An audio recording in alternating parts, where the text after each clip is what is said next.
Good morning, CP Pre-Calc. What we're doing today is we're going to continue to investigate oblique triangles. Now, let's remember an oblique triangle is a triangle that does not contain a right angle. So we're talking about acute triangles and obtuse triangles. Now, what we're going to do when we investigate our oblique triangles today is we are going to look at a way to calculate the area of these oblique triangles. Now, in geometry and probably prior to geometry in middle school, when you were asked to calculate the area of a triangle, you use the formula 1/2 base times height. So your area of your triangle would equal 1/2 base times height. But what we're going to talk about today is, in this case, what if I don't have the height? So you're used to having the height of triangle. Remember, the height of a triangle is from a segment from a vertex down that is perpendicular to the opposite side.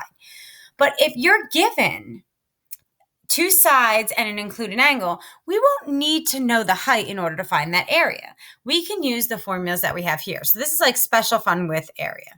Now, if we take a look at this special fun with area, these are the three formulas we can use to calculate the area of an oblique triangle.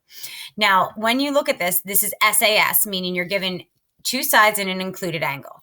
You can find the area by half the product of the sides multiplied by the sine of the angle. So in this case, the reason we have three formulas, because it will be based on what angle you're given and what side you're given. So if you'll notice that you have an angle, the side that you won't have is the side opposite that angle. So for example, if I'm given angle A and I have B and C, I would use the first formula in this case, which is A equals 1/2 BC times sine of A.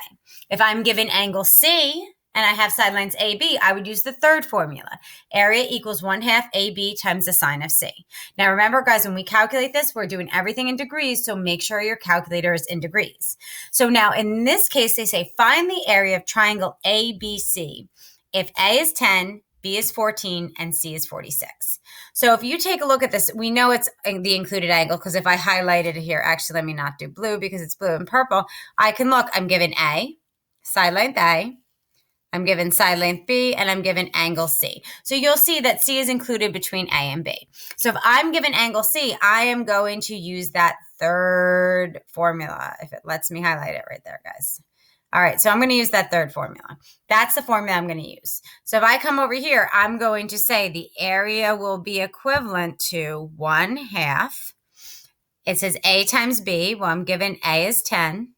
I'm given B is 14, and I'm giving the angle C is 46 degrees. And all I'm going to do, guys, is input that into my calculator. 1/2 times 10 times 14 and sine of 46. And if you input that into your calculator, you're going to get the area to be 50.354. And again, since we're talking about area, this needs to be units squared. So if you're not given an actual unit, you want to put it in unit squares. So that would be 15.354 unit squares. That would be the area of the oblique triangle ABC. Now we can use that again when we're given side, angle, side.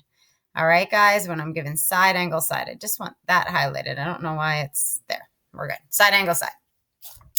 All right, now there are cases also. That's one case where we can find the area in an oblique triangle. Now, another case could be when we have side, side, side. All right, guys, we can also find the area of a triangle when we have side, side, side. When you have side, side, side, you can find the area of a triangle by using Heron's formula. So that's the name of the formula that we have here. Now, Heron's formula, the area of the triangle with lengths A, B, and C is equivalent to the square root of S, which is going to be what we call our semi-perimeter is S. Okay, guys, that semi-perimeter is S. So S, I don't know why okay. S times the quantity S minus A times the quantity S minus B times the quantity of S minus C all are under the radical. All right, guys? So if we take a look at this, find the area of the triangle of A, B, and C. Now, if we take a look, just so you know, that's a little c. So that's not supposed to be a big C. This is supposed to be a little c. You're given three sidelines. First, you want to find what we call the semi-perimeter. Now, the semi-perimeter is exactly what it means. Semi means half, so we're actually finding half the perimeter. If you're given three sidelines, all you have to do is to find the perimeter of the triangles, add those three sidelines up, and then take half of it. So your semi-perimeter in this case, let me do that with the red. My semi-perimeter would be 1/2, and my three sidelines. 8 plus 11 plus 5. So that would be my semi-perimeter. So when you take a look at that, you want to make sure that you calculate that semi-perimeter and you're going to use it. And in this case, my semi-perimeter will be 12. Now I'm going to use that semi-perimeter in my area formula. So I'm going to have my area is equivalent to the square root of the semi-perimeter times the semi-perimeter minus A, which is 8, times the semi-perimeter minus 11, which is B, times the semi-perimeter minus 5, which is C. So we're going to input that in. So you're taking the square root of that whole quantity. So if you want to first multiply it, which is fine, if I multiplied under the radical, all right, guys, I'm multiplying everything under the radical. You can put the expression under the radical, including all the parentheses you see, and you would get to this to be the square root of 336. Now, if I want to find the square root of 336, that is approximately 18.330. Now, again, it's area, so it's going to be units squared. And that would be my solution. And again, we can only use this area form, Heron's formula, if we're given SSS. So the only two cases where we're going to utilize area formulas is if we have SAS, we're going to use our formulas up here, the three choices. And if we are given SSS, we are going to use Heron's formula. All right, guys? So that's what we're going to have to work with. Those are the only cases in which we will be calculating the area of a figure. I know, in this case, an oblique triangle. All right, so part of your homework, guys, just so you know, part of your homework is going to be on this last page here. You are going to have to do C and D, find the area of these two triangles. That's part of your homework, and the only reason I say that's part is because there's one more thing I want to go over with you today. All right, guys. When I did the check-in, I asked people to check in with me last week. The one thing that I noticed that a couple people said that they were having difficulty with is the ambiguous case, when you're given two sides at a not included angle. So I wanted to go over one of those problems again with you. Now, what I want to emphasize is when we have two sides at a not included angle, we can have multiple possibilities here. We could either have no triangle, we can have one triangle, or we can have two triangles. And that's where people get confused. Luckily, when you do have your quiz will be on WebAssign. They'll usually show you the answer has two triangles or the answer has one, just based on the format. So that will make it a lot easier on the assessment for you. Just a heads up.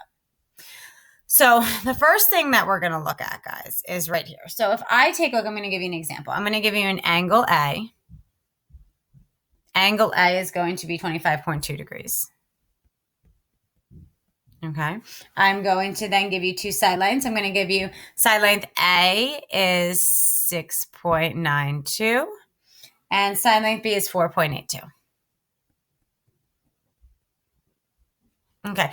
Now we know this is, if I take a look, if you don't know if it's the ambiguous case, what you need to do is draw the triangle and just relate it. So if you have A, B, C, I'm given A.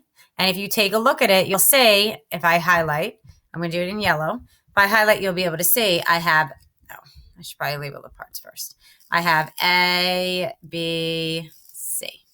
Now, if I take a look at this, if I highlighted, I'd be able to see that I have side length A, side length B, and angle A. You would see that that was side-side angle. So you can visually see that by just drawing this out, I have side-side angle. And that's when you can have the ambiguous case. It's the only time that we'll have it. Now, what you want to do is first find the side, okay, that you can find, or I'm sorry, the angle you can find.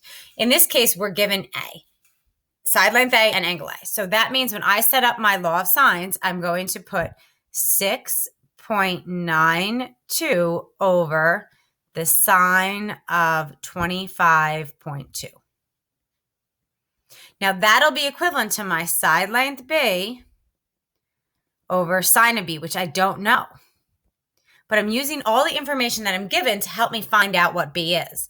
Now, if we cross multiply here, I'd get 6.92 sine of B would be equivalent to 4.84 sine of 25.2. And then I would divide by that 6.92. When I divide by that 6.92, what's going to happen is it's going to cancel on this side. And what I'm going to do is I'm going to be left with the sine of B equals. Now, if I put that into my calculator, I'm going to get 4.84 times sine of 25.2. I'm going to close my parentheses and then divide it by 6.92.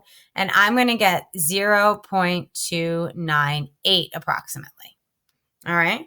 And I'm not going to put in that value. I'm going to put in the actual number on my calculator. To find B, we do inverse sine. So you're going to do inverse sine of 0.298. And if I do that, I do second sine, second answer. I'm just putting in the answer, and I'm going to get B to be 17.323 degrees. Okay. Now, we said because we have the ambiguous case, we have to check for two cases. So we're going to check for a case 1. And we're going to check for case 2.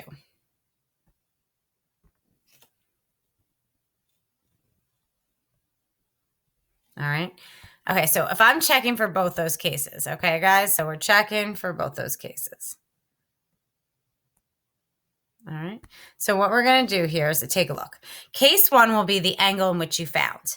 So I can take this B right here. That B that I found will be my case 1. That's the B that is case 1. So I'm going to take that, and when I move it over, I'm going to label it B1, just because in case there is a second case. So that's case 1. I know that's the angle B for case 1. Now what I'm going to do is see what could the possible angle B be for case 2. That's where we find the supplement of B. So to find the B for case 2, I'm finding the supplement of B. So I'm going to take a look at this and say the supplement. How do I find a supplement? The supplement is going to be 180 minus the first base, B1. So if I take that in, so in that case, it's going to be 180 minus 17.323. Now, in this case, if I figure this out, 180 minus 17.323, you're getting this B2 to be equivalent to 162. Okay, 162.6. So 162.677 degrees. Now, once you get that, you need to check if it's possible. How do we check if it's possible? I take a look at what I'm getting, and I take a look at the angle I initially was given, and I make sure that they can both be angles in a triangle. However, if 162.67, if I added to that, so let's see, if I added the 25.2 to that, what would happen? If I added those, that would be equivalent to 187.877. Is it possible to have that many degrees in my triangle? No. So since this is greater than 180, this is not possible. So right when you get something that's greater than 180, we know that this is not possible. So there is no case 2. So that means we only have case 1. So all I have to do is now work with that B1. Now, if that's going to be my B, now all I have left is to find out what is C. Well, if B1 is 17, I can find C easily. How can I find C? C would be 180 minus the 17.323 minus, 25.2. I subtract both angles that I know from 180 because C has to be the third angle in my triangle, and I'm getting 137.477 degrees. So now I have, if I take a look at this, I have 2 unknown angles, right? And I just need one side. I'm missing one side. So now I have my 3 angle measurements. I have 2 side measurements. I just need my one side measurement. So I need to find C. So I'm going to, again, go back to that original where I'm just using my A. It's going to be 6.92 over sine of 25.2, and that is going to be equivalent to C, we don't know little c, over sine of 137.477 degrees. All right, guys? So now if I do this, what I'm going to do is I'm going to cross multiply that. So I'm doing 6.92 times sine of 137.477, and then I'm going to divide it by sine of 25.2, because if I cross multiply it and then divide, I would get C. If I take a look at that, that C would be equivalent to 10.985. So that would be my final unknown measurement. All right. Now, if case one, if you have a case where it does not add up to more than 180, you would find the second triangle too. Okay. I know this one is a little trickier than the other one, so I wanted to make sure I went over one more problem with you. So attached, there is two additional problems on this ambiguous case. So you need to complete for homework the 2 problems on area from the packet. The last page of the packet, the 2 problems on area, and then the 2 problems on the ambiguous case that is attached below this video. All right, guys, I hope you have a great day today. If you have any questions or concerns, please visit me at office hours. They were 9:15 to 10 in the morning, and then at 2 to 2:45 in the afternoon, I send out a Google Meet on an announcement right before the meeting when it starts. And I hope to see you there, and I hope everyone's having a great week. All right, bye, guys.